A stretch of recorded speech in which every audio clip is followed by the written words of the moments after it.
ආයිබෝවන්. අද මම කතා කරන්නේ අපේ පුංචි දුවල පුතාලට. ඉතින් දැන් පාසලත් පටන් ගන්න ළඟයි නේද? ඉතින් දුවේ පුතේ පාසල් පටන් ගත්තාම ඉස්කෝලේ ගියාම දැන් ඉතින් අපේ නංගිලා මල්ලිලා අයියලා අක්කලා හම්බ වෙනව නේද? අඩුපාඩු ඒගොල්ලන්ට තිබුණොත් බෙදා හදා ගන්න හොඳද?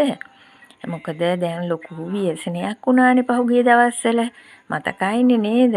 ගම් වතුර ගැලුවා නාය ගියා කඳු පාත් වෙලා අපේම මේ ජනතාව කියන්නේ නංගිලා මල්ලිලා අයියලා අක්කලා වැඩිහිටියෝ ඔක්කොම කරදරයටපත් වුණා නේද? ඕගොල්ලන්ට පේන්නේ නැතිනේ රූපවාහිනියේ පෙන්නනවා නේද?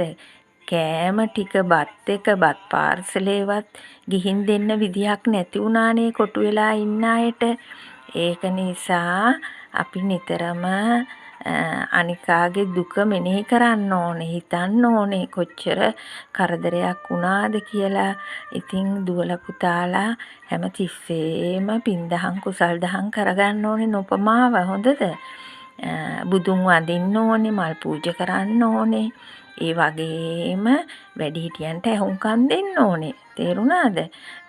පන්සල් යන්න වගේම පන්සල් යන්න ඕනේ.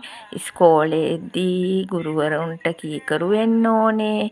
කියන දේ ඇහුම්කන් දෙන්න ඕනේ. හොඳද දුවේ පුතේ? ඇහුම්කන් දෙන්න ඕනේ. කේන්ති ගන්න බෑ, කෑ ගහන්න එපා, කේන්ති ගන්න එපා. සංසුන් වෙලා දෙමව්පියන්ට කීකරු වෙන්න ඕනේ. ඇහුම්කන් දෙන්න ඕනේ. පන්සල් ගියාම බුදුන් වඳින්න ඕනේ. හොඳද? ඒ වගේම අපේ ස්වාමීන් වහන්සේලාට ගෞරව කරන්න ඕනේ. ඒගොල්ලන්ගේ පාද නමස්කාර කරලා පුංචි දෙයක් හරි පුංචි ඔයගොල්ලන්ගේ පුංචි අතින් පූජා කරන්න ඕනේ. අපි කියමු සබන් කෑල්ලක්, පොඩි බිස්කට් පැකට් එකක් ස්වාමීන් වහන්සේලාට පූජා කරා. ඒ පින ඔයගොල්ලෝ කරගන්න ඕනේ. ඒ දවසේ පින සත්තුන්ට කෑම කන බත් එකෙන් කෑම පිටක් සත්තුන්ට දෙන්න ඕනේ. ඒ දවසේ පින නොපමාව කරගන්න ඕනේ. හොඳද? ඒ වගේම අපි හැමතිස්සෙම හැමෝටම උදව් කරන්න ඕනේ නේද? අපේ පවුල්වල ඉන්නවා ආච්චිලා සීයලා නේද? ඒගොල්ලෝ වයසයි දැන් ඒගොල්ලන්ට ඒගොල්ලොත් ආදරයට හරි කැමතියි නේද? ඒගොල්ලන්ට ආදරේ කරන්න ඕනේ. ඒගොල්ලන්ට කෑම බීම ටික දෙන්න ඕනේ, ආදරය කරන්න ඕනේ, ගෞරව කරන්න ඕනේ. අම්මට තාත්තට ආදරය කරන්න ඕනේ, ගෞරව කරන්න ඕනේ. අපි හැමදේම කරන්න ඕනේ නේද? එතකොට මේ ඔය ලෙඩ වෙච්ච අසරණ වෙච්ච අය බලන්න දෙමව්පියත් එක්ක පුළුවන් වෙලාවට අපි යන්න ඕනේ.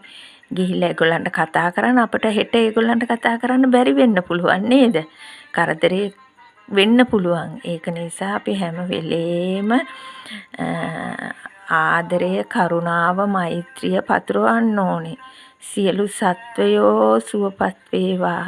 සියලු රටවාසී ලෝකවාසී සුවපත් වේවා කියන වචනය අපි මෙනෙහි කරන්න ඕනේ දවසකට සැරයක් හරි. හොඳද දුවේ පුතේ? එහෙනම් ඔයාලට ගොඩක් ආදරෙයි. මම ගිහින් එන්නම්. ආයි දවසක හමු වෙමු. තෙරුවන් සරණයි.